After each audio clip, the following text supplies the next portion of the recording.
Hello दोस्तों, देखो ये आज हम लोग भीलवाड़ा के मानसरोवर झील घूमने आया हूँ। मैं एक सौरभ दोस्त है, अपना दोनों आया हूँ घूमने।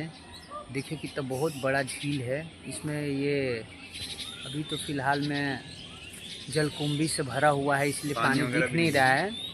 पानी इसमें तो बहुत है पर अभी दिख नहीं रहा है। आपको दिखाता हूँ, बहुत सारे इसमें जलकुंभी भरे पड़े हैं। ये देखिए, ये देखिए, बहुत बड़ा झील है। अभी फ़िलहाल सब जलकुंभी से इसकी पानी दिखाई नहीं दे रहा है, पर बहुत बड़ा झील है। ये भीलवाड़ा की सबसे बड़ी झील है।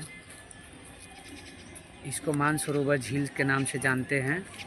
आइए, इसकी रोड है बड़ी चकाचक मस्त।